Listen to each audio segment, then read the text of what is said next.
helper, Mr. I let you. Hey, get in here. Dallas is about to start. Welcome to the Ewing Barbecue. We are a Dallas rewatch podcast where we watch and review every single episode of Dallas one at a time. We've been doing this for over 5 years. We are today starting season 7. And we do a lot of other things. We play a drinking game to our podcast, which you can find the rules on the ewingbbq.com/drinking game.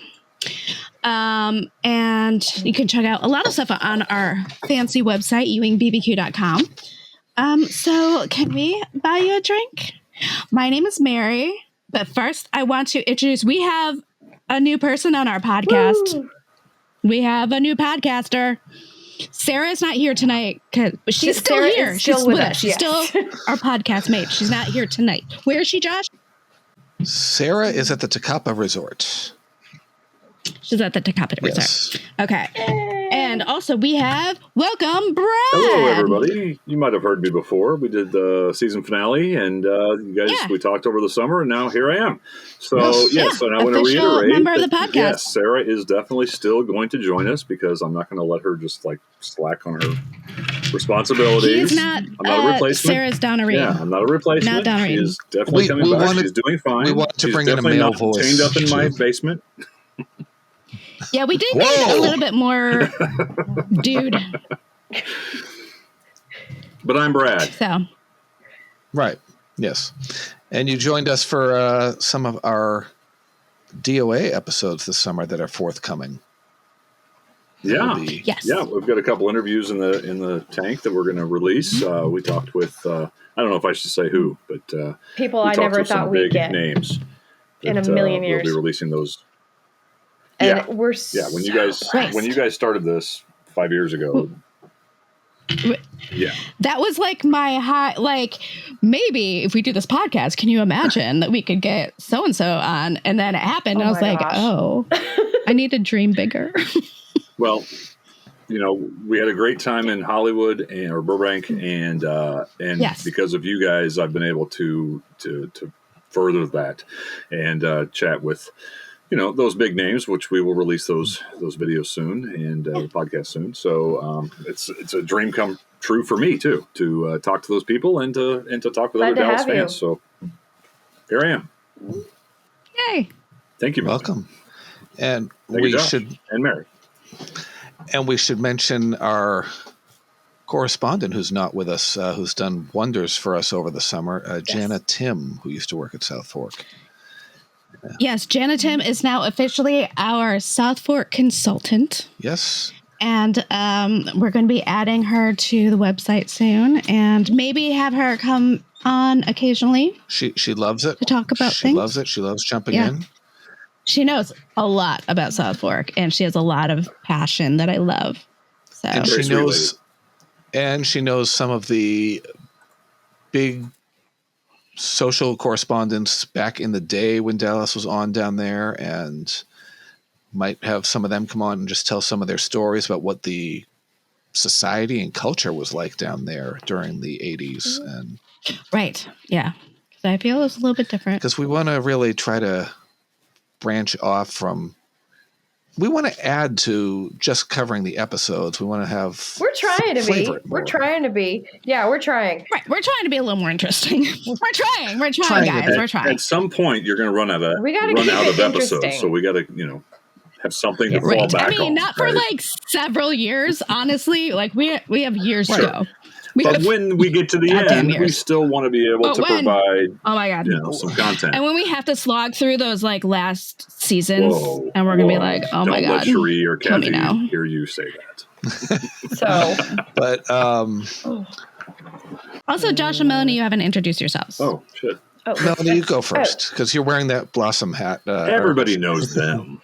Blossom hat? Oh my God. Hey, I'm Melanie. I'm the Zennial of the group. And yeah.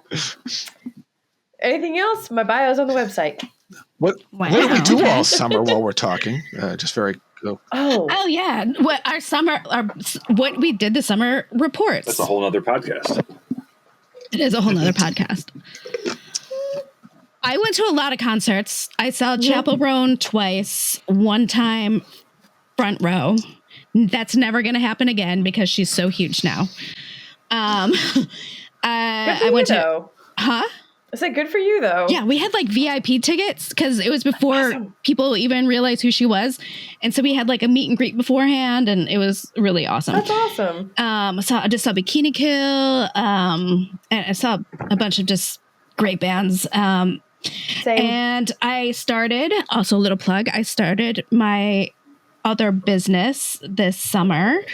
So with my husband, my business, my new one, is called Stitches Oddities.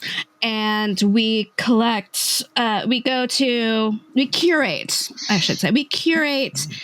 antiques and vintage clothes from estate sales and things. And we specialize in like the darker, gothier things. And then I will take things and make them gothier, darker, and then resell them. And we also have some, cool clothes. And we have a website that is not up yet, but will be coming up, called stitchesoddities.com. And I also do my art, which is, I don't know if I've talked about this on here before, but it's Victorian inspired hair art, which I understand. Okay, I understand this is going to be divisive, and some of you are going to be like, what? Fucking gross. And then some people are gonna be like, oh my God, that's cool. But it's literally like making jewelry and art out of hair, human hair. And they used to do this in the 1800s for like memorials for people, or like if you had a beau, you would, make a chain of your hair and then give it to him for him to put his watch fob on. So then all those other you meant like a bow, like a bow tie. He was yours. No. B-A-B-E. Oh my God. Oh, okay. Yeah, no. So then that's you claiming him with your goddamn hair. So anyway, I think it's cool. So I do that. I've been studying it for a couple of years. And I also have been repainting. Claiming him with my goddamn hair. I've also been repainting like precious moments and making them like those are so cool. horror movie characters. Those are so cool. Yes, they are. Oh my gosh. Mary, you have so many creative ideas. I wish I had like your ideas and your drive, because here's the thing. I used to have ideas randomly and no drive. And then I got medicated for my overwhelming ADHD. And now I can't stop. Now it's just like art. All the art that has been like, I can't do anything is just, I want to do all the things. So I love that for you, though. So perhaps you'll open your own museum. You have more time. Like your kids are grown and you got time to do stuff. You open your own museum someday, like of the oddities. Yeah. Maybe. I was vending the Oddities and Curiosities shows this past summer. If anyone's familiar with those, it travels around the country with different vendors. And I was doing the Michigan dates. And I was next to this guy who has museums, and one in Chicago and one, I believe, in Savannah, Georgia. And he wants to work with me to like commission pieces to put in his museum. Ooh. That's so cool. Which I'm really excited about. So I can't remember if you said, is there one in New York City? What? An Oddities Museum? Because there should be. There's the Morbid Anatomy Museum in New York City. Okay, because I know there's the Museum of Sex, and then there's the Optical Illusion one. I've been to them both. They're both really cool. Museum of Sex in New York? Museum of Sex is right downtown, yeah. Yeah, it's actually pretty cool and very informative. And then there's an I'll be Optical back. Illusion Museum not far from there. Bye. Screw you guys. I'm going to the Sex Museum. Screw you guys. Oh, we have Ms. Isis De Wonder in the chat. Hey. Oh, good. She made it. Okay. Hello. By the way, if you are listening to this afterwards, when I've edited this all together and you have no idea what I'm talking about, we are recording now, streaming live on twitch.tv/EwingBBQ. So you can, and we will post, if you follow us on all the things, follow us on Twitch, follow us on all the socials. LinkedIn. And then we'll tell you when we're LinkedIn. I've been trying to hit the LinkedIn, even, I don't know, LinkedIn is hit or miss, but I'm trying. And we'll tell you when we're recording. And if you're a member of our Patreon, which you can join for free, you can get like emails on when we're going to be live too. Ooh. So anyway, who else wants to go what they did this summer? You're on that right now. I'm watching the chat, so if you got something to say, if you have a question, I'll respond, or somebody else will respond. There's a chat on there as well. Also on Patreon. And I will try to make myself old enough to have a Twitch account by next episode. Wow. Melanie messed up and made herself like 3. 5. Oh, sorry, 5. I can't do math. Apparently, neither can I. Don't tell anybody, because that's like my job. She's supposed to understand all this technology. Yeah. I have no excuse anymore. You're an old lady like us. Yeah. I'm the last of the analog. Yeah. Melanie, what did you do this summer? Oh my gosh. I too went to several cool concerts. My boyfriend Chad took me to see Khruangbin for my birthday. I love them. They're amazing. Check them out. I also saw, Spafford, Cosmic Charlie, Perpetual Groove, King Gizzard and the Lizard Wizard out of Australia. Say that 10 times fast. Yeah. Who is the other one? Humphreys McGee. So, and several adventures, and had a beach trip in there. Went to a music festival. Went to a music festival for the band, the Big Something.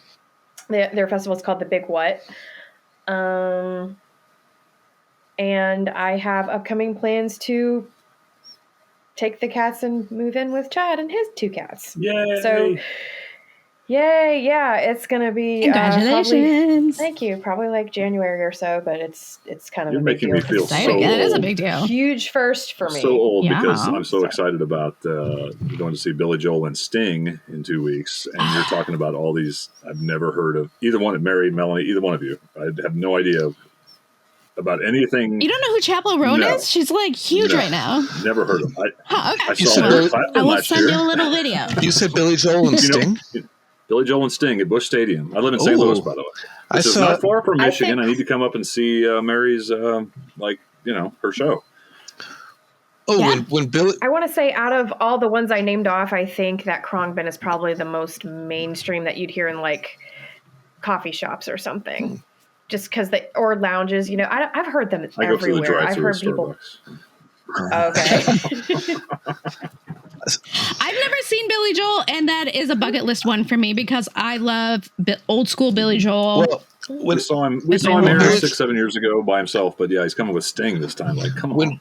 I would like to see that, but when Billy came to Foxborough in Massachusetts last September, and it was pouring rain out, he was with Stevie Nicks. Yeah, and that was a double bill. What? Stevie. Yes. Oh my God. Oh, also, speaking of Stevie Nicks, sorry to interrupt, but I saw Daisy Jones and the Six, which is based on Fleetwood Mac. Stevie I'm on Nicks, episode 4. and it's so. Do you love it? I got obsessed, and I watched it. Like I 3 love times that Riley Keough, Elvis's granddaughter.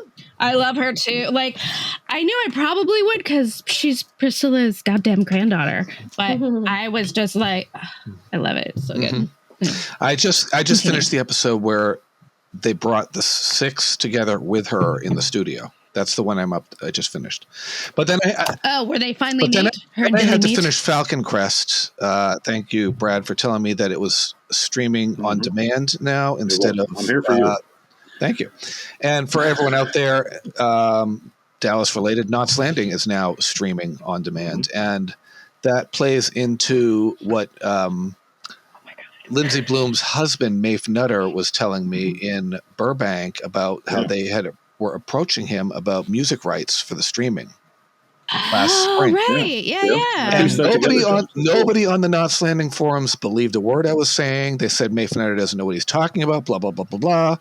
And he never had music on, blah, blah, blah. And you had the inside scoop the whole time. Yeah. I'm sorry we didn't get to have them on the podcast. They've moved off in different directions and off to do different things. But Maeve was right on, and that man has stories. So shout out to Maeve Nutter for who played Parker Winslow, who was engaged to Valine when Valine moved to Tennessee after she thought she lost her babies. But Sarah would know what I'm talking about because she's gone through that. Brad, you've probably seen those episodes before. Oh, yeah. I mean, Dallas when I was young, but then I caught the tail end of Knots Landing, but when I was in college, it was on in repeats on TNT and then later SoapNet. And yeah, I mean, I've seen Knots Landing probably at least as much as I've seen Dallas. So right.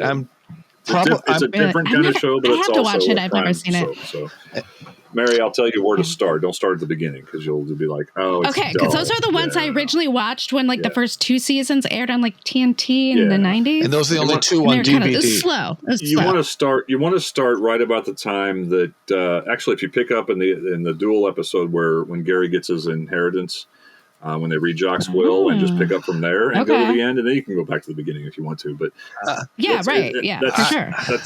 You'll miss some things, but it's also more like Dallas later on. So. But you have your friend Bushnell Mullins from Twin Peaks, Don Murray, who played Karen's husband. His episodes are in the early years. That's true. And then So, Brad, what did you do this summer? Yeah. Well, I'm not going to go through the whole thing, but we just got back. I was talking to you guys during this. I mean, we spent 10 days on the road. We went to 3 different baseball parks, 1 Broadway show for major cities, I would call them. We went from Cincinnati, went to a ball game there, went to Cleveland. We saw Come From Away again, which is the 3rd time we've seen it. We're already planning to see it a 4th time. If you haven't seen Come From Away, it's a fantastic show. And then that was in Cleveland. Then we went to, we stopped at the Christmas Story House, by the way. I saw those pictures, yes. Yeah. Awesome. And then we went to D.C., did all the D.C., touristy bullshit. Not all of it, because you can't get through all of it in 1 week. And then we went to a ball game, Nationals ball game, and went up to Baltimore, went to the aquarium, went to the Camden Yards, which is probably I'd rank it number 3 as far as ballparks. Josh, I know you're a baseball fan. If you get out and everything, I don't know if you've been to Camden Yards, but it's fantastic. No, I know that the team that has revamped Fenway Park was also responsible for the Camden Yards. It's a very nice old ballpark. school, and it's a little older now, but it's still a nice ballpark. Anyway, so then we came back through West Virginia, through the mountains and the park, and then all the way home. So anyway, yeah, right. We went through Shenandoah National Forest through the park there, and I mean the mountains. I mean, just so many great places to take pictures and all that. So that was beautiful. But yeah, that was the big thing this summer. Other than that, I'm not going to go into every little thing I did all summer long. But like I said, Billy Joel and Sting in 2 weeks. I'm excited. I'll send you guys pictures and all that.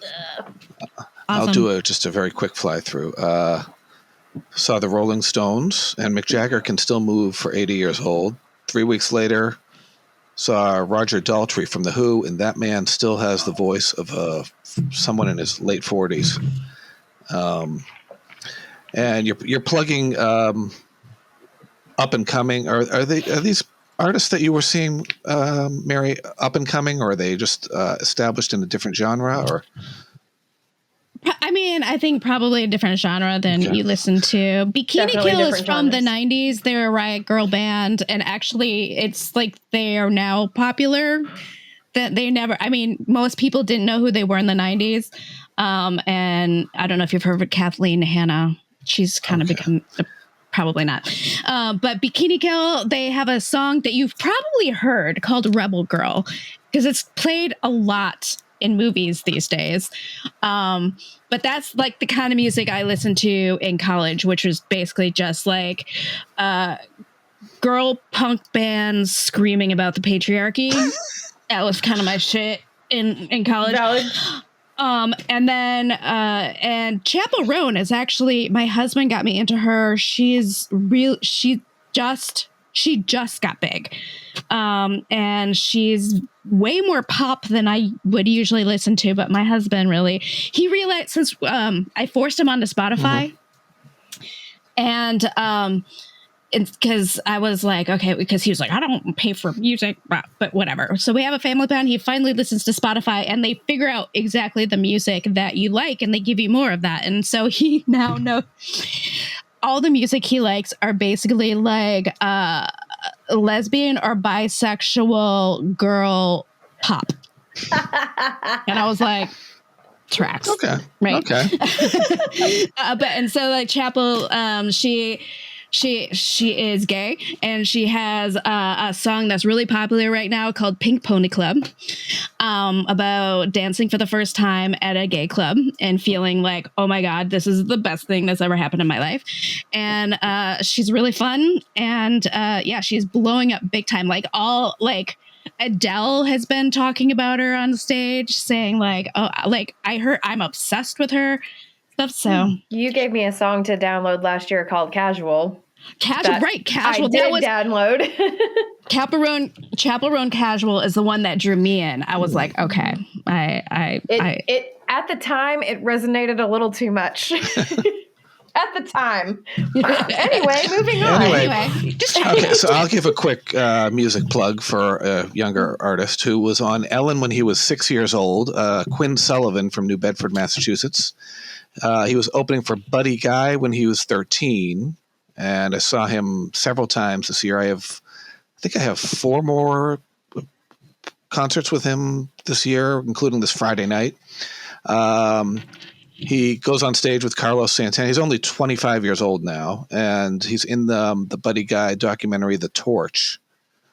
So blues, R&B, rock. He was just down in Nashville, and Charlene Tilton is interested in matching him up with Cherish, her daughter, because he looks for collaborations when he's in Nashville. So I'm going to mention that to him when I see him Friday, because I did have a nice long conversation with Charlene last week.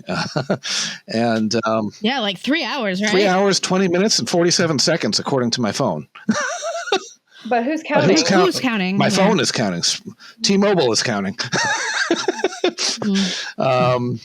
And then other than that, it's just I've been doing summer things. Go to the beach, worked at my camp for a week doing social media work, and got a lot of good drone footage. I'm getting much more comfortable with the drone. And then trying to do stuff for our Southfork experience coming up in October. Will you be bringing the drone to Southfork? I will. Excellent. Oh, Excellent. cool. I would like to get a shot flying Fantastic. up the driveway at at car level. Yeah. From the perspective of the car. Doing a lot of that. And I have concert coming up. Birthday concert on September 26th down in New Jersey at the PNC Bank Arena. I'm going to be a guest of Deb Renard and Al Sapienza. Nice. They are putting me in the front row with Deb Trinelli as they're opening for Darlene Love and the Fifth Dimension. Oh, wow. So super rad. So I'm going to. That's really cool. That's a great gig. Actually, wow. Yeah, I said I haven't heard that name in a while. Darlene Love. She said, "Are you coming down?" I said, "Well, it's my birthday," and I said, "You're going to have cake." And she said, "We'll have cake." Awesome. And then I come back, and TerrorCon is in Marlborough, Massachusetts, and Kathy Podwell and Ray Wise are going to be there, September 27th through the 29th. Mm-hmm. And Ray Wise, he's so nice. Ray Wise just worked with Charlene Tilton, reunited on a movie. God's Not Dead. I'd like a Bible movie or something, like a religious movie. Yeah, Leland Palmer. I can't imagine Ray Wise in. Is that the one that's out next month? Because Charlene's got two different things. Is that next that's month? The one that's out September 12th. Yeah. Oh, Linda's, so Friday. No, Thursday. Yes. All right, cool. Thursday. Linda Gray's 84th birthday. Wow. It's also Sam's 16th birthday. Oh. That's right. Okay. Oh. Should I just fly through birthdays while we're here? Before birthdays, actually, I need to give a real big, quick shout out to our Patreon supporters, Oh because my God, we totally our forgot. show is completely funded by its listeners through Patreon. For those who are helping fund us, we try to give extra content like outtakes, video interviews. I'm going to finish that Dallas book. fun I'm going to finish it for you all. Cast adjacent videos, book club, which we kind of abandoned because it was awful and super misogynistic and racist.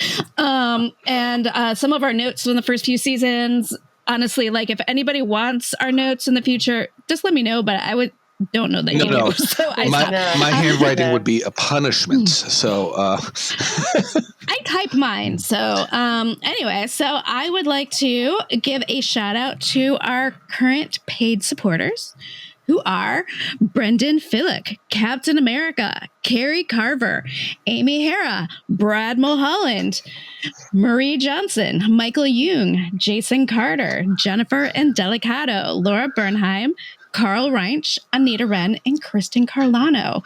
And you can actually go to patreon.com and follow us for free. Like, you don't have to pay us anything, and that will give you immediate access to a bunch of stuff that we have on there, and including newly released episodes when we, like the video one when we release it, and announcements and stuff like that. So if you want to keep up with this, that's a really good way to do that. And if you are doing that, or you're like, I don't want to do that, but I'd still like to support you, a good way to do that is to go on to Apple Podcasts, leave a 5-star review, and just like a one little sentence like, I think Melanie's really cool. I like Melanie's hat. Please don't just lie. Because Please if don't you do lie that, on the No, on the please don't reviews. lie. Be like, your hat sucks. Okay, fine, cool. But just leave me 5 stars. Because that really like helps us. The algorithm bullshit like that. That's how it works, and we need help getting seen. Is what we need help with. So if you could do that, if you can suggest us to people who also like Dallas or whatever, we'd really appreciate it. And Lucas Nowell 1 is on Twitch, right? That is Amy Hara. So hello, Amy. Hi, Amy. Oh, hi, Amy. I did not know that was okay. Yeah. Sorry, I was in the middle of writing a little thing on our chat, and I stopped. That's okay. What? ADD says what? I know. What? Excuse me? So, birthdays, Josh. Oh, birthdays. Oh, and one more appearance. I'm going to come up with a list on the site of upcoming cast appearances at places so people can not miss out if they're in the area. If you want to check them out, it's on ewingbbq.com, and we have upcoming appearances. Priscilla Presley is not going to be at the Southfork Experience because she is on a fan cruise the 27th of October through, I don't know specifically what date, a few days later, but she will be at Rhode Island Comic Con November 1st, 2nd, and 3rd in Providence, Rhode Island. So that's... Yeah. She also has a bunch of dates in September. Oh, yes. And I think she's bringing her show around to some places. Show? Oh, the animated show? No, her stage show, her her conversations with an evening with Priscilla. Oh, yeah, that's what I'm saying. That's what it is. Yeah, there's a bunch. It has a dates in September for that. Yes. Okay. Let's see. September birthdays. We'll start at the beginning. Annabelle Schofield, who played Laurel Ellis, September 4th, 1963. Kenneth Kimmins, who played one of the McLeish brothers, I believe. Thornton, maybe? Born 1941, September 4th. So you all do the math. I'm not going to give it. I don't do math. No. You all listening out there do the math.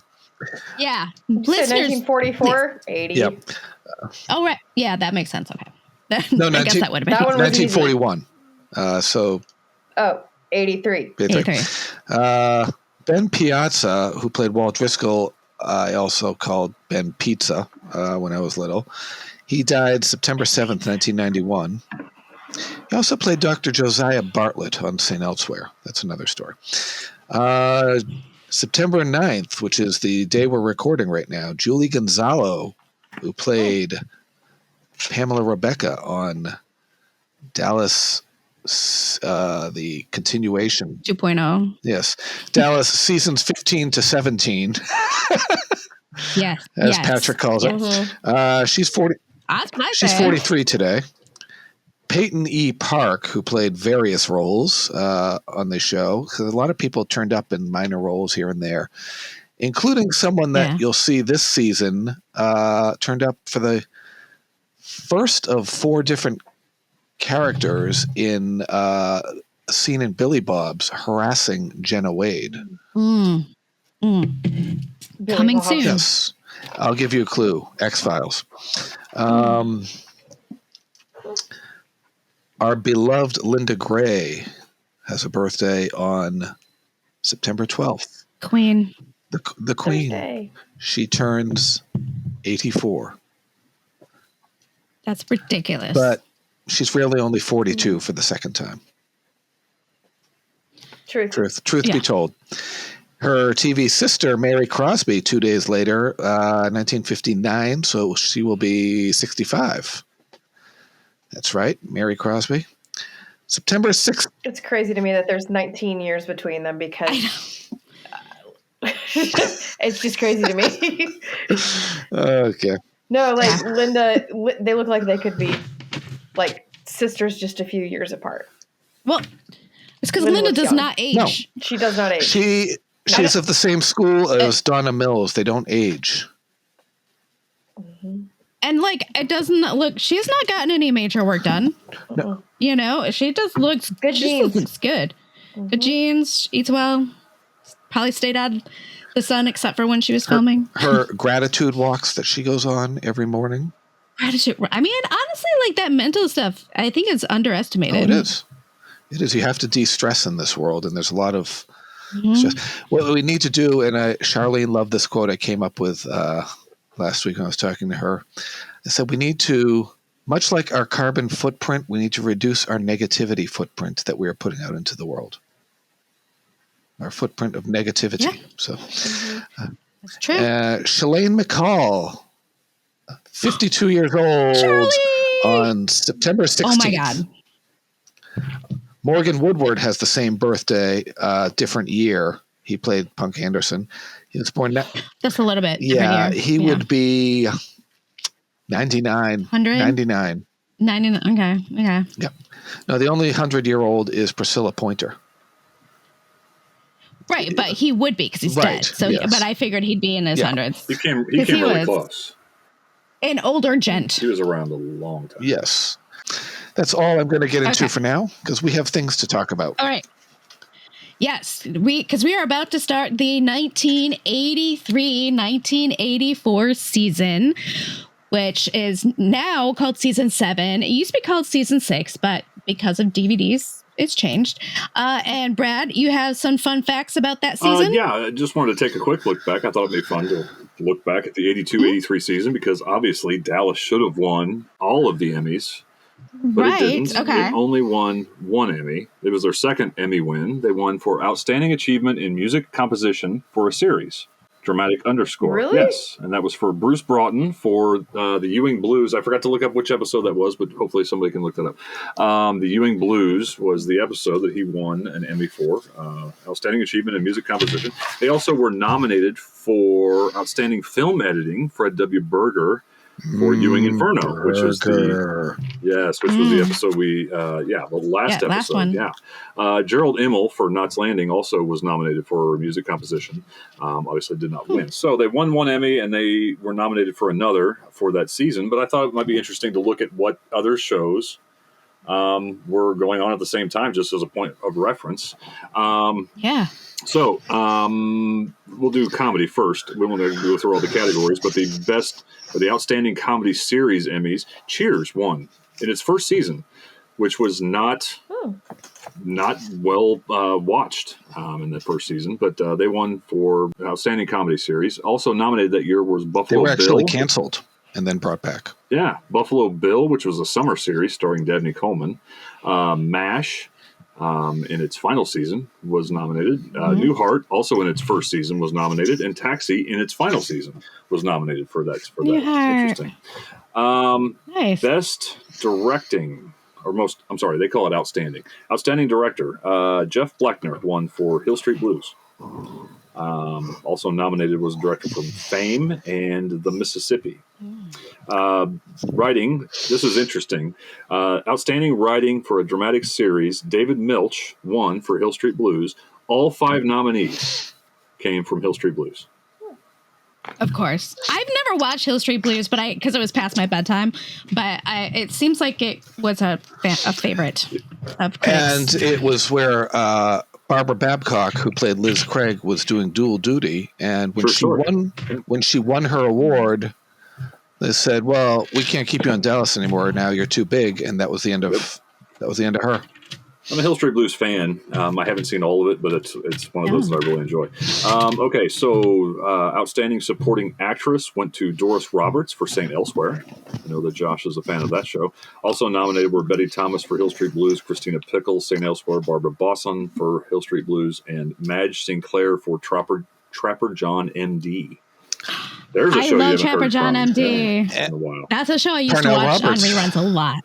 Yep. Christopher Norris, she was on Santa Barbara, which is the reason that I went back and watched her. She played Nurse Ripples, I think her name was. Like, it's terrible. But she played the nurse, and so I went back and watched. She was my favorite character in Santa Barbara. And Gregory Harrison was on there as well, who played Michael Sharp. A very young Gregory Harrison. Michael Sharp on the final season of Falcon Crest, which I just finished, which is also streaming on Plex. Yeah. Plex. Christina Pickles, of course, was nominated. She's Ross and Monica's mother from Friends. Outstanding Supporting Actor, James Coco won for St. Elsewhere. I texted you guys about this earlier because it was funny. All 5 nominees came from 2 shows. James Coco, Bruce Weitz from Hill Street Blues, Joe Spano from Hill Street Blues, Michael Conrad from Hill Street Blues, and Ed Begley Jr. from St. Elsewhere. And it's interesting to think that St. Elsewhere was often called Hill Street Blues in a hospital. So they were just... I have officially watched the first episode of St. Elsewhere. It's one of those I'd like to finish, but I'd also like to finish Hill Street Blues first because I really do like that show. I do. I was too young at the beginning, but I would like to finish. Hill Street Blues on streaming somewhere that I can find? Because I thought it was taken off. It was, and now it's gone. It was on Hulu, I think, but it's gone now. So I know I have the first 2 seasons on DVD, but they never finished it, I don't think. So. Final 3 categories. Outstanding Actress for a Dramatic Series. Nominees were Veronica Hamill, Hill Street Blues, Debbie Allen from Fame, Linda Evans, Rashad's sister. Linda Evans from Dynasty, rip-off of Dallas, right? And Sharon Gless. Sharon Gless from Cagney and Lacey. The winner was Tyne Daly from Cagney and Lacey. Oh, hi, Cagney and Lacey. Veronica Hamill was in Call Girl. She played Leanne Reese. Yep. Outstanding Actor nominees: William Daniels, St. Elsewhere; Ed Flanders, St. Elsewhere. Ed Flanders won. Tom Selleck was nominated for Magnum P.I., Daniel Travanti from Hill Street Blues, and John Forsythe was nominated for Dynasty. Now, why can't we get a Dallas actor nominated for any of these things? If you watch Dynasty, which I've been trying to, I'm in the 2nd season, and then it's not any better than Dallas. The acting is not any better than Dallas. How are we not? It's very Barbara Melgetti's campy. won. Yeah, she won 1 Emmy. It was people being snooty about nighttime soap operas. This is also the season where Dynasty started to climb in the ratings, and the rivalry really started to coalesce. And this is when we started getting more 80s big costumes, which, don't get me wrong, I love. Because for me, like, that was 80s. I know there's a lot of people don't like it. I love it. But... And the hair and the shoulder pads. The shoulder pads. The shoulder pads, Dallas, the like makeup, all the glitter. Yeah, and Dallas tried to compete with that later on because they were getting... That's was what that Travella? Was he the costume? Travella, yes. One name. Travella. Category was Outstanding Dramatic Series. St. Elsewhere was nominated, obviously. Magnum P.I., Cagney and Lacey, Fame, which... I forget that was a series sometimes, but it went on for a long time in syndication. It was on the network, I think, 1 or 2 years, and then it went on to syndication to like 88. I don't know, 87. Kind of like Baywatch ran I didn't forever in realize it went that long. syndication and only did 1 year on NBC. And the winner was Hill Street Blues. So Hill Street Blues and St. Elsewhere dominated that year, which shows what the critics thought while we were watching Dallas and Dynasty and all these soap operas. The critics thought that Stephen Bochco and I forget who created St. Elsewhere, but those were the better shows, which they probably were. I just remember I'm listening to those theme songs when I was in bed at night. Bruce Paltrow, Gwyneth's father.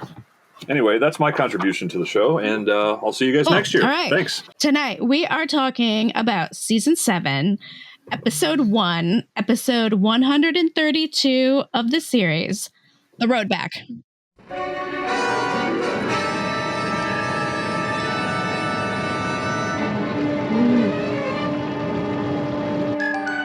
Okay, so there's a fire at Southfork. This is the little intro they played so we could remember what happened last season, where we left off. This bothers me. Oh my God. Because, firefighters too stop and make a dramatic pause before they tear off at Code 3 down the driveway. It was written by Arthur Bernard Lewis, directed by Nick Havinga, and aired September 30th, 1983. Also on September 30th, 1983, the number one song in the U.S. was Turn Around, Total Eclipse of the Heart by Bonnie Tyler. Written by Jim Steinman. Okay, fun fact, UK. Yeah, fun fact. In the UK, the number one song was Come a Chameleon by Culture Club. The number one film in the U.S. was The Big Chill, which famously had a cut-out scene of, what's his face? Kevin Costner played the dead body. They cut him out of the movie completely. Oh. It was supposed to be his big break and was not. Top news stories. Nothing really big happened today. Born this day, Andrea, I'm going to pronounce this wrong, Andrea Raducan, a Romanian gymnast. Adele Sebastian, an American jazz flute player and vocalist. And he died of kidney failure, at 27. That's not good. Freddie Martin, American orchestra leader, who started on Merv Griffin, and tenor saxophonist, died at 76. And William Elliott, American actor from Bridget Loves Bernie. He played Otis, and he played Officer Grant on Adam 12.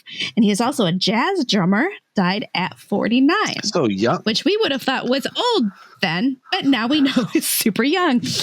And on Dallas. A lot of young deaths back then. 27, the 27 yeah. club. I mean, people didn't drink their water back then and drank a lot of alcohol. Cocaine. And smoked cigarettes all the time. On Dallas, John Ross is not Tyler Banks. Tyler Banks is gone, but Omri Katz has taken over in his first episode. And he appears in 151 episodes in the 1996 movie J.R. Returns. After Dallas, he went on to Erie, Indiana. He also played John Larroquette's son in the John Larroquette Show. And he played in Hocus Pocus. Kay Cutter is playing the role of Andy Sampson, who is redoing Southfork. He played Newt Kiley on Petticoat Junction in the spinoff Green Acres. John Beck has returned. This episode finished number 2 in the ratings, earning a 27.5 rating and a 44 share. And this is the first time Barbara Bel Geddes is out with health issues. She's missing from the first third of the season, and she will return in episode 143. So she's gone for 11 episodes here. She's off at Tecapa. Leonard Katzman's son, Frank, joined the crew as an assistant director, and he stayed through season 8. And that is about it. I also thought I would throw this piece of trivia here in the beginning. Tyler Banks actually filmed a scene for this episode. He had to jump from the balcony into the pool with Larry Hagman. And it was also filmed, according to Sharon Sachs, who was the on-set tutor, it was filmed with a stuffed dummy. And it was also... Yeah, what you could see. And it was also filmed with Omri Katz, his very first scene. So 3 times this was filmed. Tyler Banks filmed it, but was cut. And all impossible, if you've actually been to Southfork, it is ridiculously impossible to jump from the balcony into the pool. But hey. You're right. You would spike yourself on the bushes and things below and smack the pavement. So there are 2 instances now, Kristen falling into the pool and now JR and John Ross jumping into the pool where they've just feats of amazement. And Callie has to jump into the pool later in the series as well. So. Oh, I forgot about that. Yeah. Yes. So there were 3 times that they. So anyway, that's a little something funny, but. Good luck, Tyler Banks. Goodbye. Thank you. Yes. Thank you for your service. And goodbye. Yes. Thank you. Southfork is on fire! Oh my god! Look at that CGI shot. How did they make that part of Southfork look like it was on fire, and then the other part looked like every damn light was left on in the house? It's like, seriously, the whole mansion was lit up, and then you see this like ball of fire at the top, and it's like, oh, that's done in post. That had to be done in post. Bad 1983 post production. Because then when you see Bobby pulling up the driveway, you can barely see the corner of the Southfork off the side there, and it's just regular Southfork, no fire. Yeah. So no one's going to notice. It's fine. Nobody's going to be talking about this 41 years into the future. Right. No, absolutely not. So all this is happening. Sedatives scare the piss out of me, by the way, because Sue Ellen isn't waking up when there's an obvious fire in the house. Mm-hmm. Right. Well, because she's probably also inhaling the smoke, which is not good. That's another thing. The smoke was not nearly as thick as it would have been in real life. At all. And you are saying this because you were a volunteer firefighter, right? Yes. In like another lifetime. Yeah, but still, that's some firsthand experience that we wouldn't have. Yeah, and there's no way they'd be upright walking around. Not with that many flames, like the... God. No, but anyways, continue on. Anyway, I have more questions to ask you later, by the way. Also, about this. Morgan Brittany and Timothy Patrick Murphy have made not the opening credits, but the names at the front of the show in this episode. Another thing I had to say is, who in God's name lights candles in a construction site or with fresh paint around? The Ewings. Stupid rich people. Sorry. We talked about that. I mean, they had an actual fire at the original Southfork, the box ranch, when they were remodeling it. So who knows? Maybe they had some candles burning and art imitating life. Crazy. Advance. Yeah, right. Bobby sees it and is like, oh my God, he stops and like peels in and drink because it does the car sound when it doesn't need to. The tire screeching. And then he runs out Superman style, and then smart thinking, jumps in the pool first. Before running into a burning house. Very smart. It's like he practiced. It's almost, like I wouldn't have thought of that. So good on you, Bobby. Bobby has had quick thinking throughout the series. Like when he was Bobby Ewing, detective looking for Lucy, and Bobby Ewing, psychiatrist. He's 00 Bobby. That's right. First, he sees passed out Ray on the ground, and he goes to save him. He's like, is there anybody in the house? And Ray's like, I don't know, maybe upstairs. Like, totally disoriented. Mm-hmm. And then he's like, all right, come on, get up. So they go upstairs, and I think they grab JR on the way, don't they? Or because JR's passed out in the hallway. JR's passed out. They run into JR in the hallway, passed out on the floor.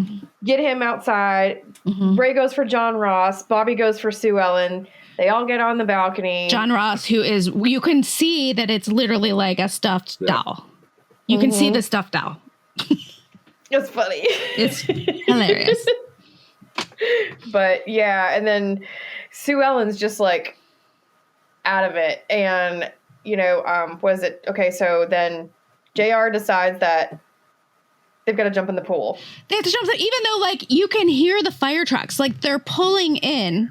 Ray's the one who said something about it first, right? Does he? I don't know. Because Ray doesn't jump in, I don't think. He doesn't jump in, but JR and John Ross do. Right. Which I think is a little crazy because like they could see the fire trucks coming. We built this set and we're going to use it. And Ray was like, hey. Right.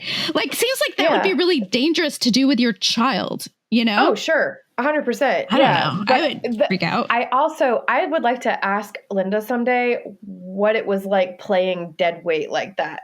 These firefighters just like kind of hoist her over their shoulder and carry her down, and she has to pretend to be unconscious. Yeah.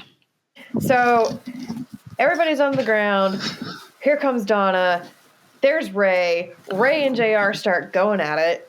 I think Ray's justified in his anger, but there's collateral damage here. Like, he doesn't seem to have any regrets about attacking, JR, and he'd do it again. But I'm like, dude, this started a fire and almost killed innocent people. Looks like he's ready to, he's ready to go for round two. I'm surprised they didn't have anybody. Yeah. Nobody went into the pool in this scene. It's unlike Dallas. Yep. Except for, obviously, JR jumped in. But, Donna showed up and JR told everyone about, what was going on. And Ray's ready to let's throw down some more. Like, you just woke up from being passed out, from being knocked out from a telephone. I would like them to have flung Sue Ellen over into the pool. Just see this, like... She was being tended to by the EMS, and they were concerned about her, her heart rate because she had been sedated. And, of course... She previously sedated herself, but then, is that safe? Can you just give someone a sedative after they've been, pounding Dr. Danvers put her down with a tranquilizer. If you want to stop her heart, maybe. That's what you do. That's what you do with your women. You just put them down, just trank them a little bit when they're when they're getting out of hand, Oh my God! You're talking about like you're putting a horse down with a tranquilizer pill or something like that. I'm always having the doctor over to the house to trank my wife. I mean, I seriously I want a doctor who's going to make a house call to give me a sedative. Like, seriously. Like, Dr. Danvers is always over with his little black bag, little black medicine bag. What are we giving him? Quaaludes? Oh, it's 83. What's the drug of choice Altoid sours. Altoid sours. Man, I don't know. So anyway, Bobby stopped the fight, and suddenly it's the next morning, I guess, because Clayton is out for a jog. Well, he did tell JR to take his wife and son to a hotel and get out of there. Yeah, he did do that. Yeah. But then Clayton's out for a jog in this fantastic, jogging suit that he's got, apparently at the Tecapa. I am Tecapa. Yeah. Stops to pick up a newspaper, which I miss newspapers. I love getting the newspaper at my house. And even down there, what's in the newspaper? The Ewings made the front page again. Southfork on fire. I am surprised he did not buy every copy out of the thing and then throw them away. Yeah. I was expecting him to just drop more money. That would have been a 1983 television thing to do. Yeah. Yes. Then he decides to call Donna because he can't get through to the Southfork. He asks everyone to keep the news of the fire from Ellie, but Clayton, you're going to screw that up yourself, so that's going to be on you, guy.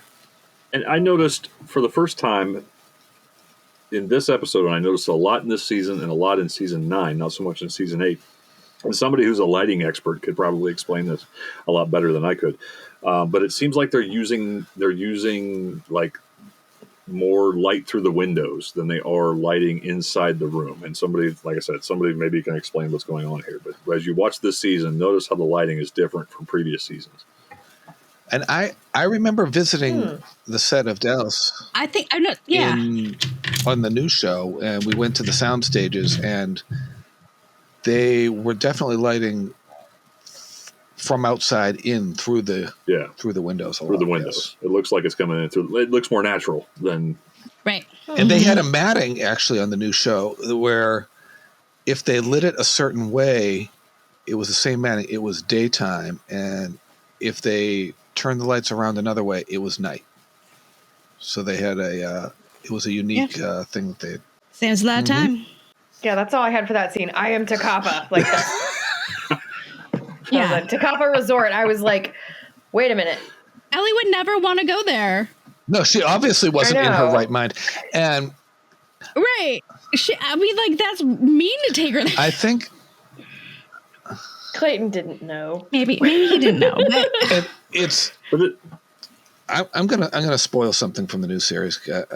Bear with me for a second here, but okay, spoiler. Right when they said that Ellie was in a mental institution, the only thing I could think of is her breakdown and going to Takapa, but that's stretching it, saying that that's a mental institution. It's stretching it. It never. That is the thing that bothers me the most from the new series. There's a lot of things, but that because it literally didn't happen, and they even say in like 1981, and like, no, that didn't happen. They can say they could have said she had a breakdown and had to go away, but it was not to a mental hospital because she did go to Takapa.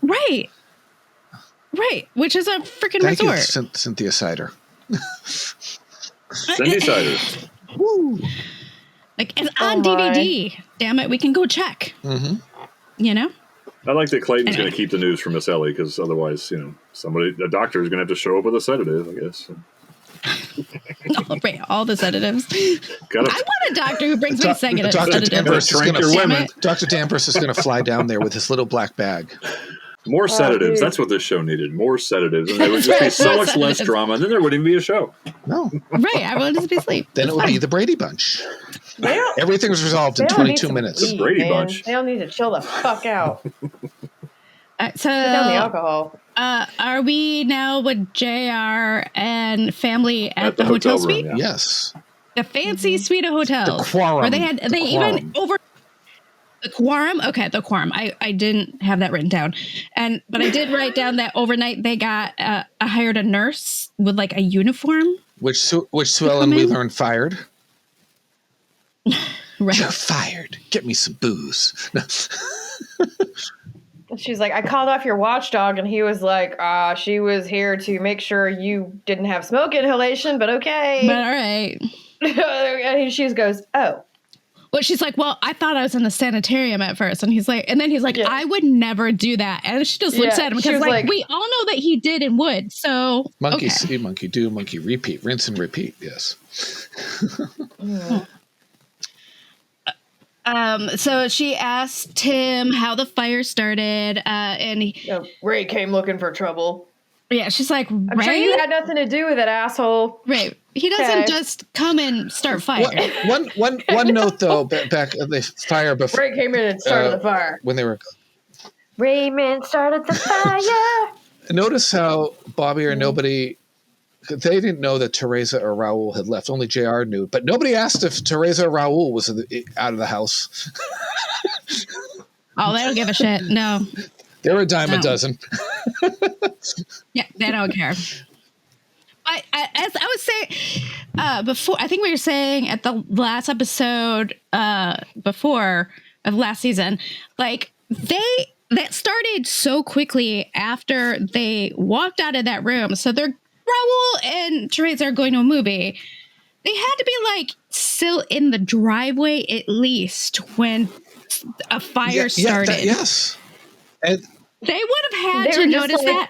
Bye. Right. And then not my problem. In my head, yeah, okay. Bye. We're off the clock. We're off the clock. We're going to be late. Yeah.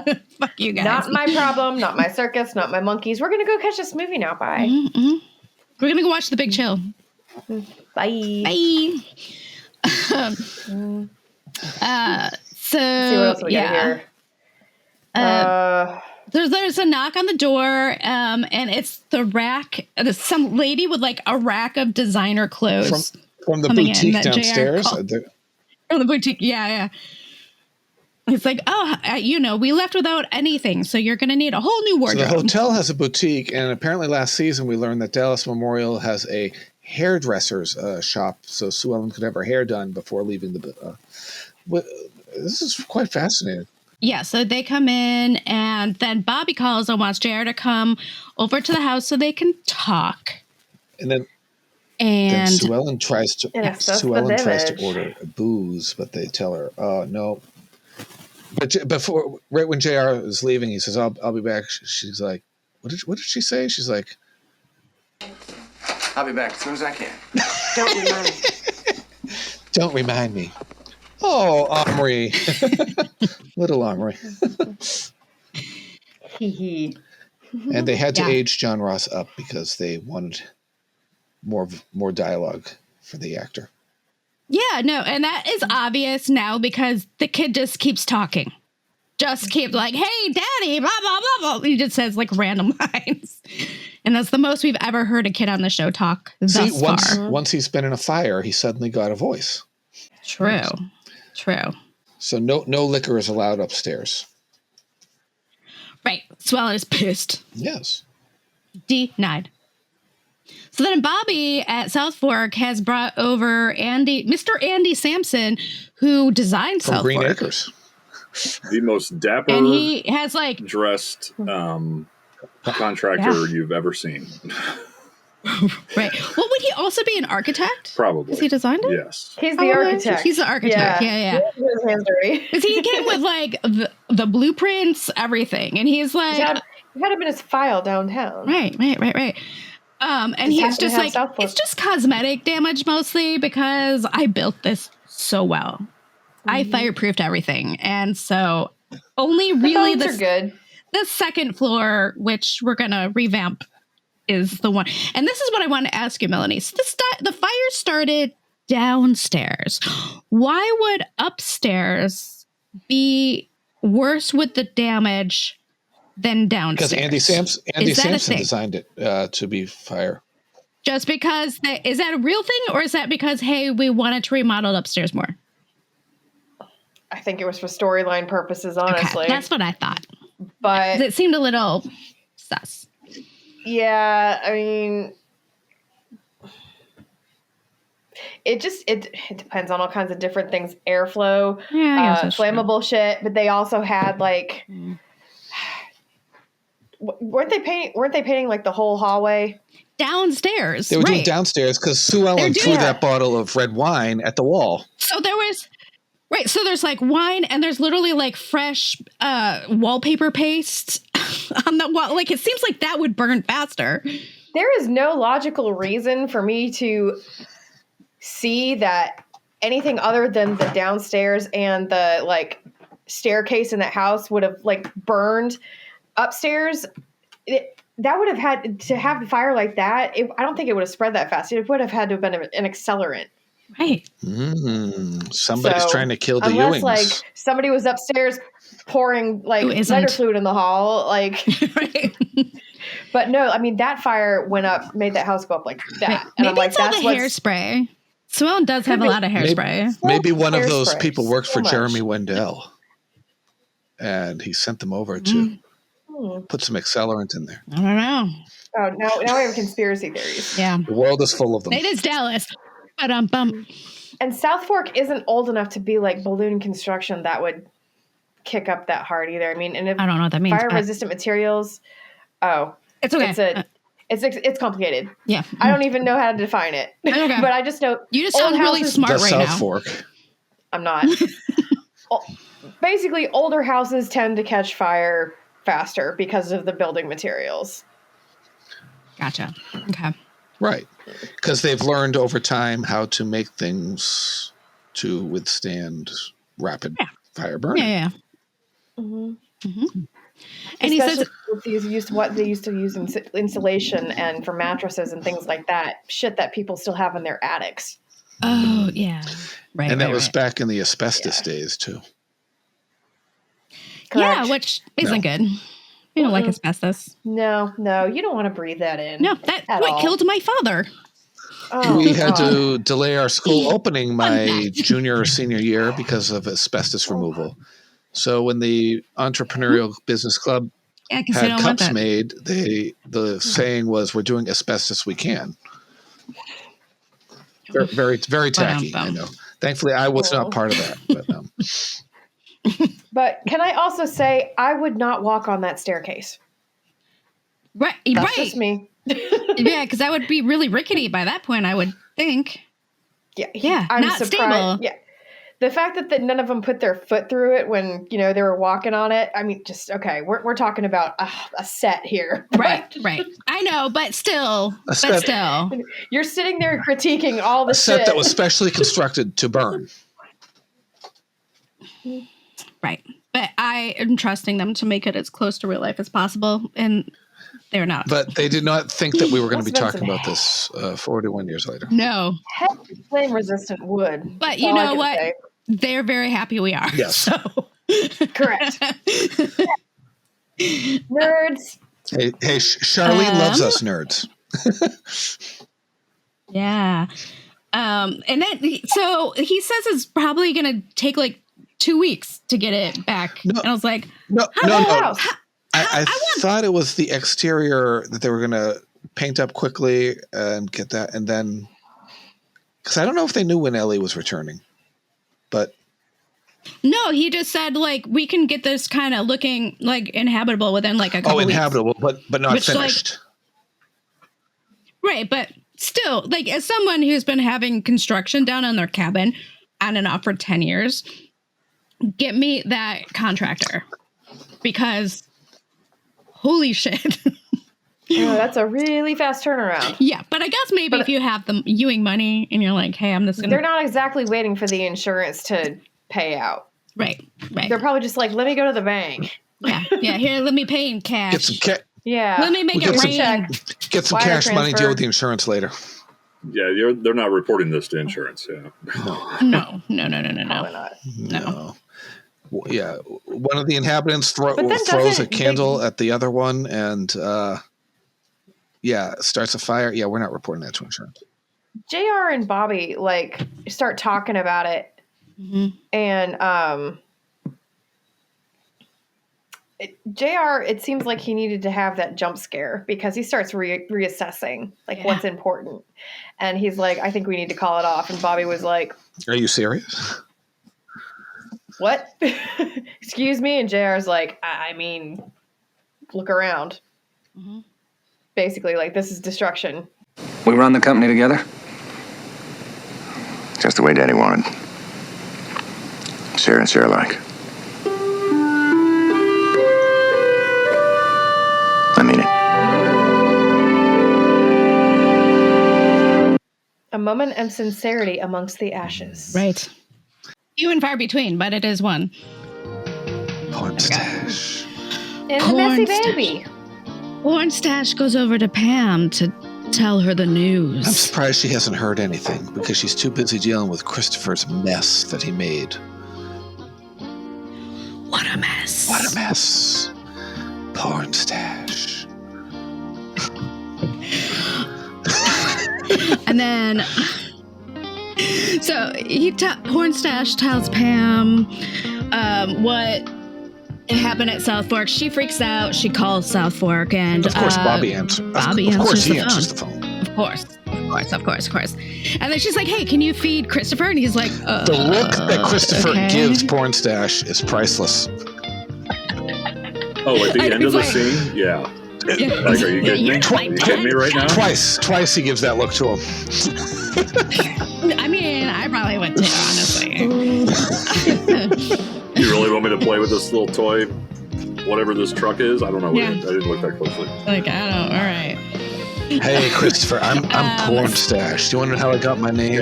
Because I'm Porn Stash. Did you lose your razor, buddy? That is the single best piece of acting Eric Farlow's ever done. So Pam is really worried, and she asks Bobby, like, what can I do? And he's like, nothing. Like, everything is taken care of. But Sue Ellen could maybe use a friend right now. So she says, okay. She's so happy that Bobby's okay. Because she loves him. She does. I love her dress. I wish I had. I want to talk about that. Take a screenshot of it. It's like made out of parachute pants material. What is that green thing she's wearing? Because I thought maybe it was some sort of over, like maybe she does her makeup and she wears this over it. I don't know. And then she walks out with it on. I'm like, that's a dress. Okay. It was a toy. It's a choice. Yeah, it's like oversized and it's got like snaps. I feel like it's the adult fancy lady version of parachute pants because I swear to God, it's the same material. Ladies and gentlemen, these are the 80s in full bloom. Yes. Yeah. Styles have changed. You would not see somebody walking around with that now. I will post the picture the screen grab that I got of that on our Instagram this week to show you because love it or hate it. There's Call our 900 number and vote. Gone are the days when Victoria Principal had to bring her own wardrobe to set. I love how JR in the next scene he's going on about papers when he's coming down from upstairs. I wonder if that is a Larry Hagman ad lib. Yeah, they're ruined. Yeah, they're ruined. It seems like it is. Like these are ruined. I can't use these. The papers, they look fine. I mean, they don't look like they're stopping wet. I would not walk on that staircase. Yeah. Okay.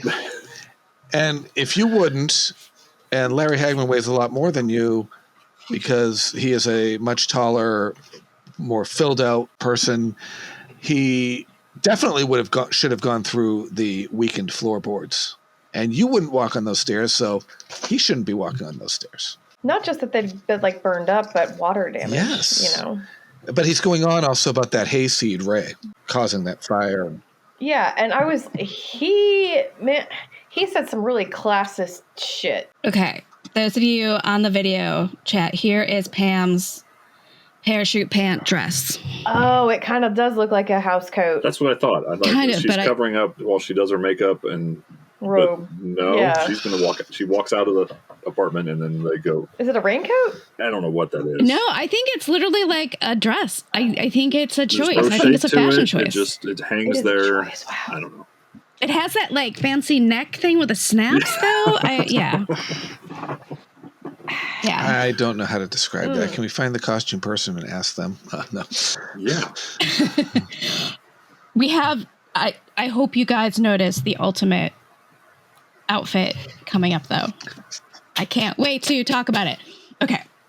Anyway, Cliff's white suit. No. JR wants to know if Ray's going to kill him again. Try to kill him again. Yeah. Right. Yeah. He seems legit worried. Yeah. He's basically like Bobby. Yeah. He's trying to ask Bobby to like talk to him without asking. There was a time when he wouldn't come into this house without permission. My, had the time. Which is like that's rude. That's the classist shit. Yeah. It's JR. Of course, it's classist shit. Like, yeah.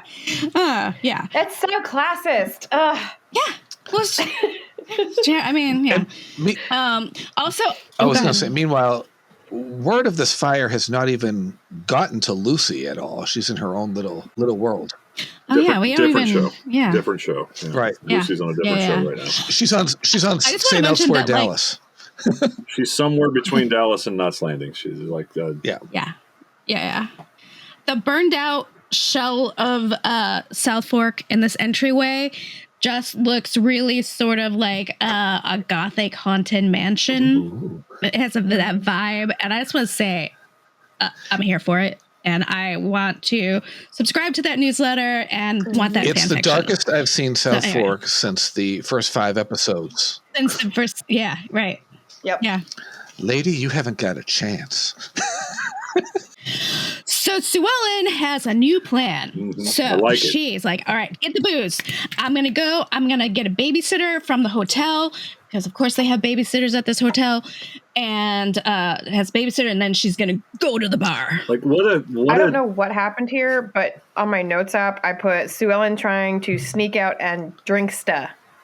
Probably drink stuff. Maybe. I guess. I don't know. It just. I thought I just or put like drink stuff, like a drink stuff. But how resourceful of her to think like, okay, so I'm locked up in this hotel room. They will not bring me booze. Right. I mean, alcoholics are just. They're smart.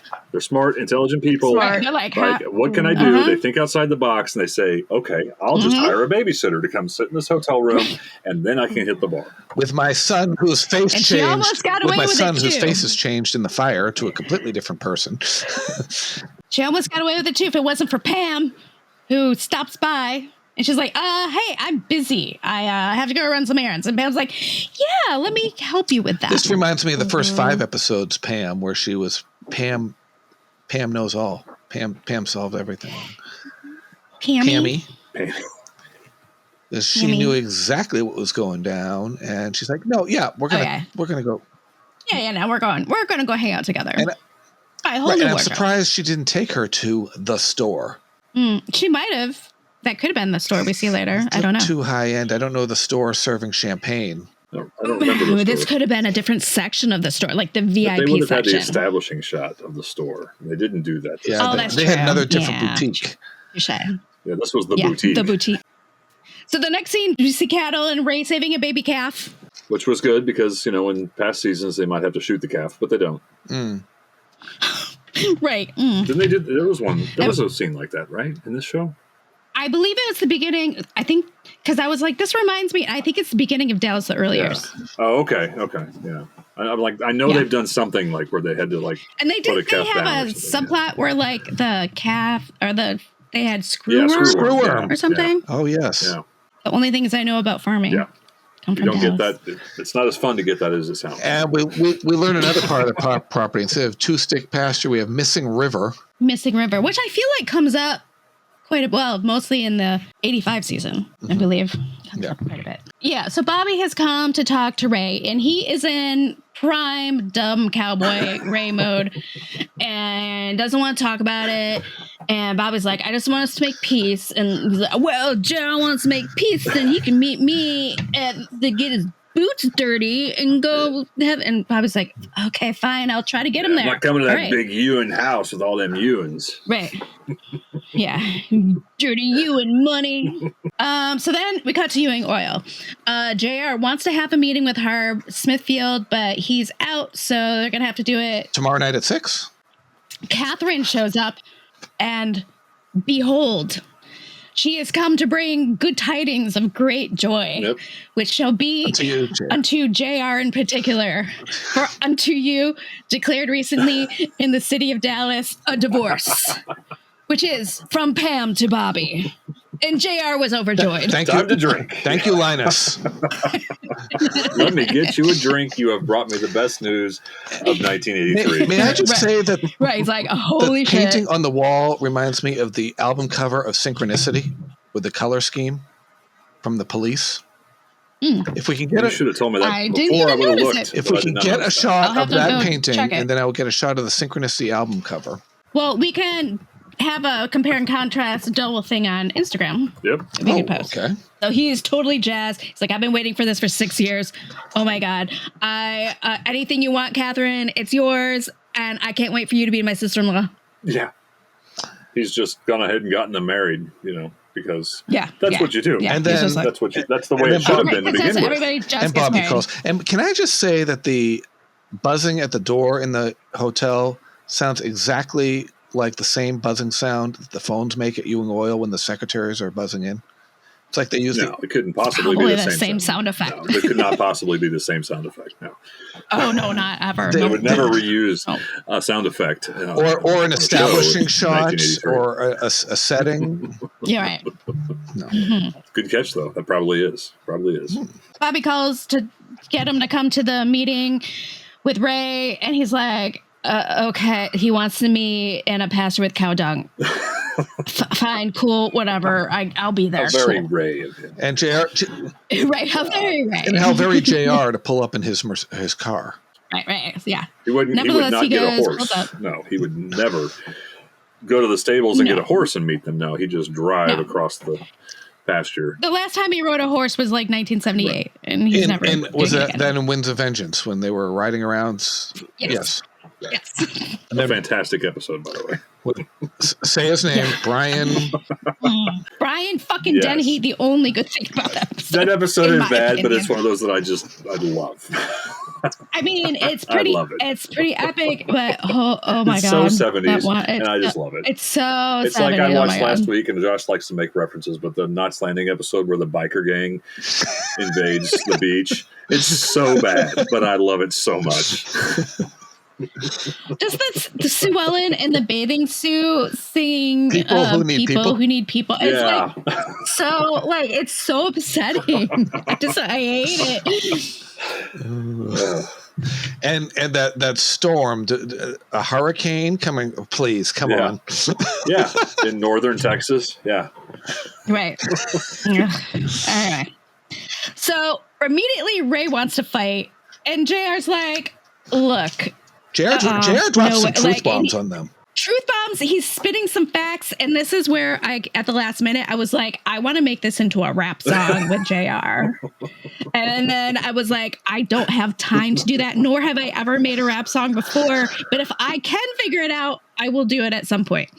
But I love that he said, none of us has clean hands, boys. I love how at the start of the scene when Bobby and Ray are under the tree, and it's just very meet you at the bike rack at 4:00 sort of thing, like we're gonna rumble, That was, right. But yeah, I mean, JR does, and then as JR is talking, it's like they realize it. They start looking down at their shoes and kicking the ground, exactly. It's like JR's like, hey, we're all involved in this, and they had no response to that. Yeah, because he's right. Yeah. I don't get that to JR that often, but he's right this time. Yes. Point JR. Point JR.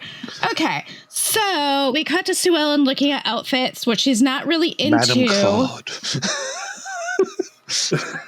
And then they bring champagne. The matching thing to JR's safari outfit. They have a lady safari outfit. Oh, yes. That is gorgeous. Like, literally like that. Could you imagine them together? That would have matched JR. Oh. So, I know, that's what I'm saying. Oh. Like, this had to be on purpose. They had to know what they were doing. Oh, that would have been so good. There's no way they couldn't have. Oh, my God. It's so good. When I was watching ahead, I don't know if you remember.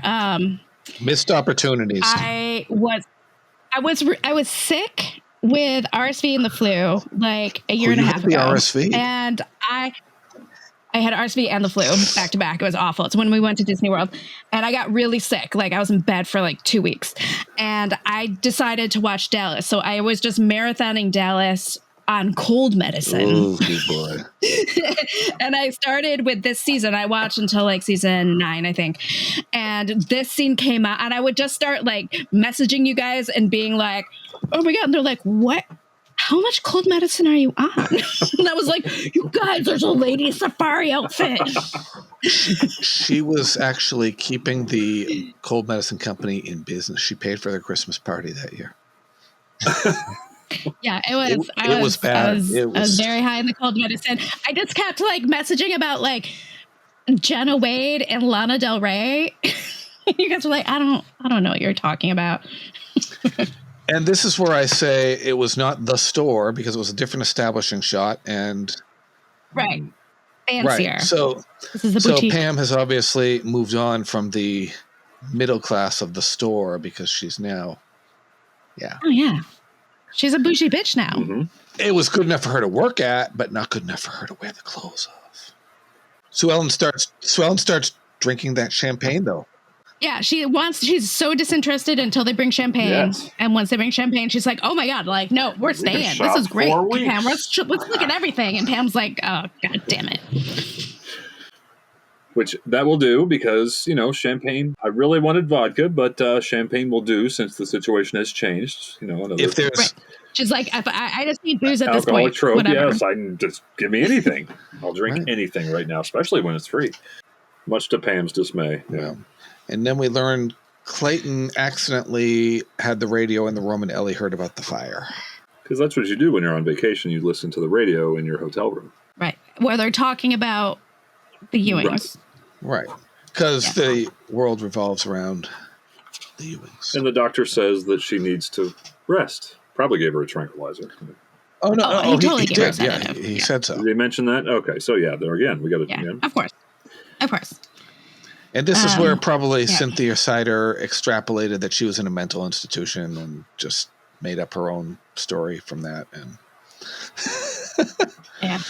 really, Barbara Buggetti's just didn't want to join the cast yet to do scenes, so we're going to. She wasn't well enough yet. And then he says that he imagined. I think this is like sort of inappropriate. He says he imagines that Miss Ellie's going to be a member of Clayton's family soon, that's presumptuous. Right. It's like foreshadowing, but not really foreshadowing. It's like they're telling the audience this is going to happen, whether you like it or not. Right.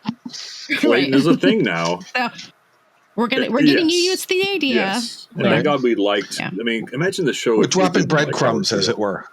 Bread True. crumbs. We didn't love Right. Howard Keel and his contribution to this show, and I know there were some fans out there that didn't like him for whatever reason. But most of us, Yeah, I I love gotta him. believe believe that was a home run. Yeah. As far as sorry I love about the Clayton. sports ball reference, Mary, but that was a home run. No, it's fine. Mary, that's in football writing. when you throw the football through the uprights. Yes, home run. Okay. Can I ask in this next scene why they don't have somebody opening the doors to the plane and Cliff has to actually be opening the doors to that small plane? Because, Porn Stash does what he wants. Yeah. He doesn't have time to, get people there to do stuff. He's like, move in, man. Porn What stash. He's a do-it-himself kinda guy. What we're seeing here is the beginning of a great bromance between Porn Ken stash. Kirchable's Cliff Barnes Cliff and John is Beck's so in love with Porn mustache. Stash. Yes, So- Cliff loves the mustache so much. I ship them. Yeah. Yeah. Porn stash. Cliff And- loves Mark more than Pam ever did.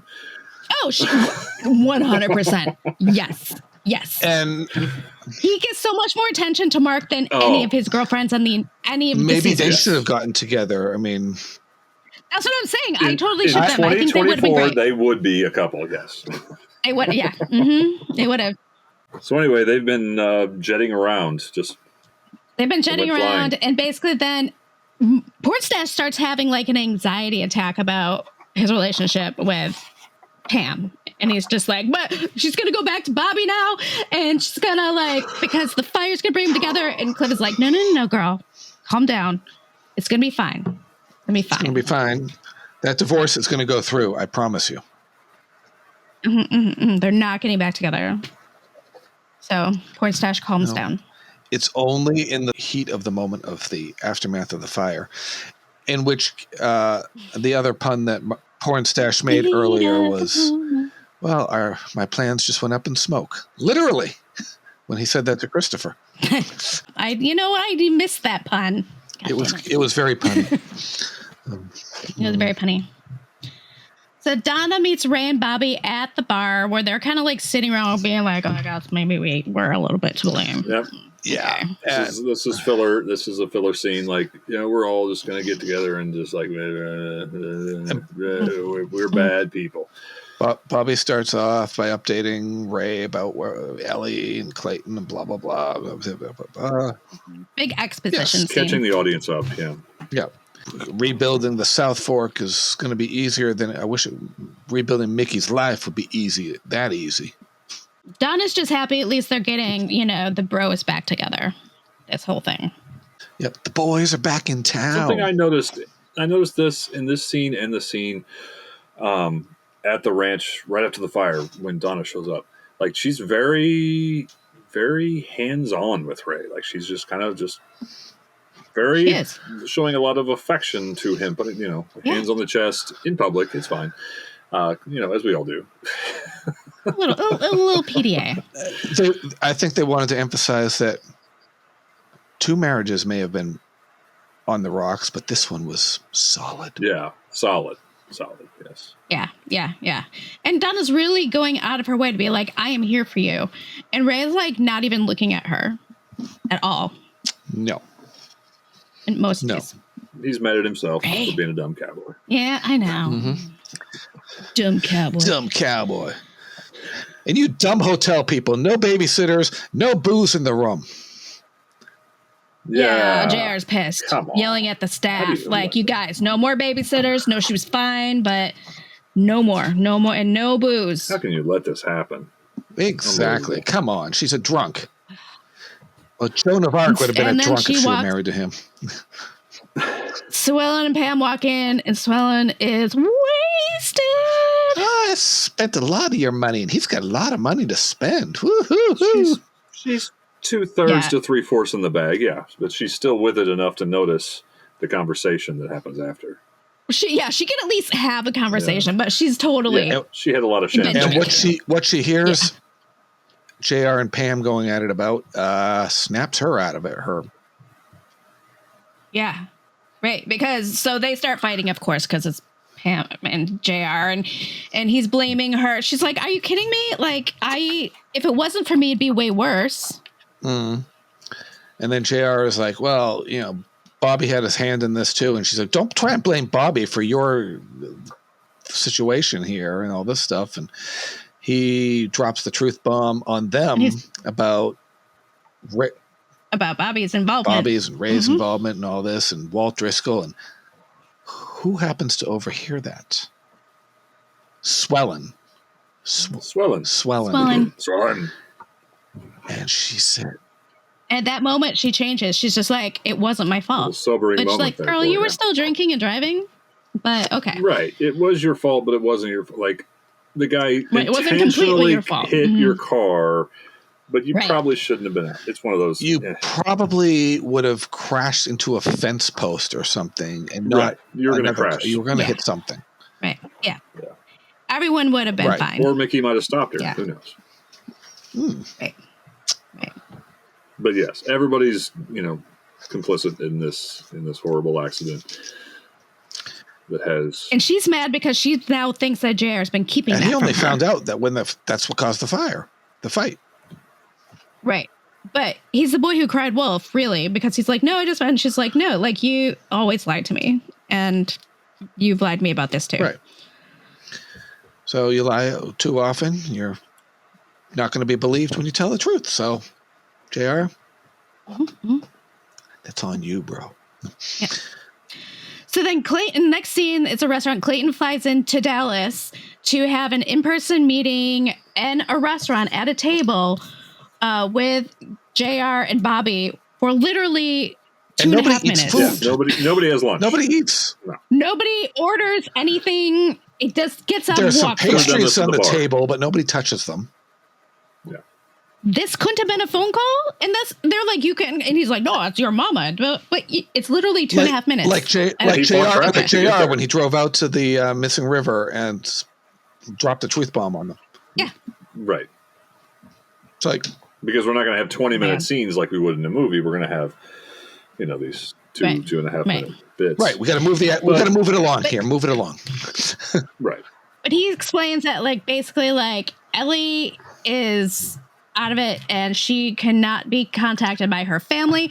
And if they need to get a hold of her, they have to go through Clayton, which JR does not like. But Clayton doesn't give a fuck. Well, I really don't give a damn. Yeah, he don't give a fuck. And then he I love that. It was one of those kind of like, I can't talk to my mom because you are, taking care of her. Like, I don't know about that. And I kind of agree with JR right there. Like, yeah. Mostly because it's also JR being like, I don't like this new guy she's hanging out with, and who do you think you are that you? I can't talk to my mom. Like, are you actually? Like, you just started dating 5 minutes ago. But, all right. Not to mention you were making moves on my wife. I don't like how he's moving in on her and taking advantage of the situation. Bobby goes, well, somebody's got to care for Mama right now. Be thankful. Be grateful that somebody's caring for her. Yeah, because JR's not got the time. No, so. And if it doesn't serve JR's better interests, then he doesn't really give a rat's ass. Porn Stash. We got to Pam's hotel room where she tells Porn Stash that she's going to wait to push the divorce through because of the fire. And he says, well, he asks if Sue Ellen is going to stay with JR, and she's very weak. So, well, that the Ewings certainly have a hold on their women, don't they? I wrote that down exactly. Yes, the Ewings have a real hold on their women. Right. Not wrong. Yep. Then Cliff the Barnacle Barnes shows up, and he's all happy in his little suit there, and he is pitching the idea of a proposition of a consortium with the three of them in it. A throuple. A throuple. Yeah. A throuple. A consortium, and then she's like, I feel like maybe you guys have already talked about this, and you're. And they're like, oh, yeah, maybe because that's what we're doing. Yeah, But she doesn't say no. She can have the office next to his. She just says, I don't know anything about the oil business. And they're like, who cares? Nobody really knows anything. Who knows anything actually about the oil business? Business. Doesn't matter. Yeah. Okay. Thank you, Lord. And then Clayton and Sue Ellen hang out and watch some ice Is skaters. that the Galleria? It looks like it's a Galleria. I think that's right. I think that's Probably. the same Probably, place yeah. where Bobby and Christopher meet Lisa Alden years later. Spoiler alert. Oh, and also John and Ray go roller skating. I've been to the Galleria. I don't remember there being a skating rink, but maybe there was. It was years and years ago. Probably 30 back years in the ago. day. I bet that was there. Yeah. I went, to the Galleria in the 2000s and 2010s, but mostly because I'm a big Valley Girl fan, and I always wanted to go to the Galleria. Like, totally. I love that movie. So And this is a like, new I feel woman like their here. makeup scene. Yeah, she's completely fine now. She's done. Like you get the feeling she's done drinking. She wants to be strong for John Ross, and like I wasn't responsible for the accident, so whatever was bugging her before the accident is gone, and I know. I'm fine. Catching JR in bed with Holly Harwood has just gone from her mind. Yeah. I saw you and Holly in bed. Well, because it got much worse after that. I mean, it really got escalated. So now she's just thankful. Like, okay, I didn't maybe almost kill someone. Now I'm going to focus on my son and how we've scrambled his brain in a blender. Right. And this thing with JR, I'm sure matters less now. Right. So. And then she asks if Clayton is going to join the family. Another subtle drop of. Yeah.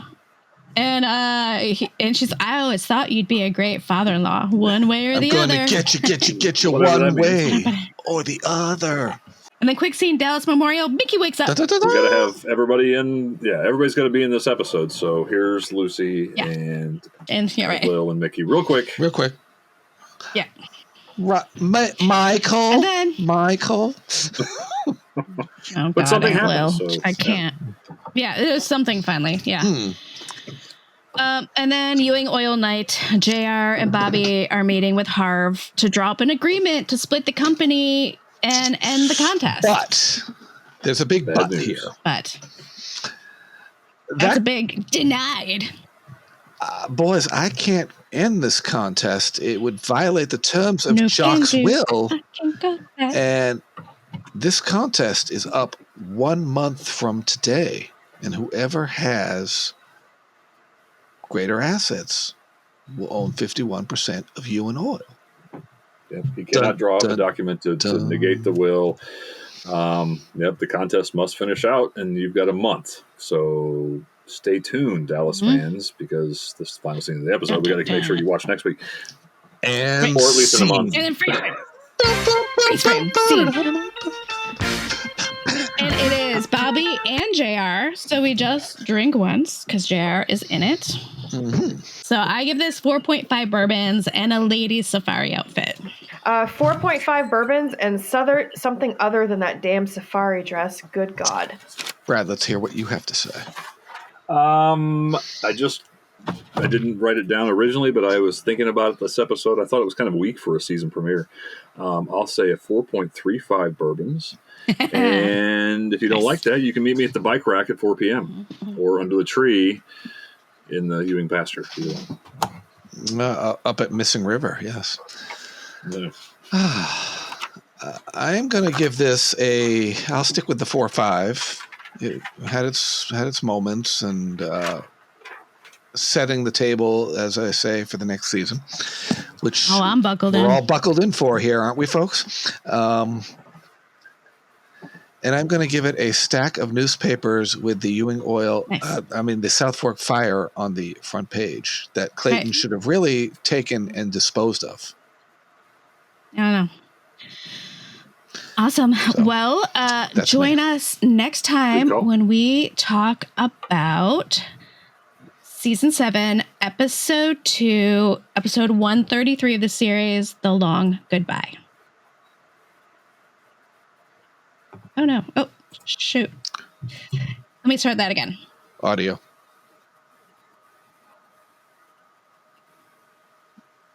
If you want Bobby, and you do, you're going to have to work to get him.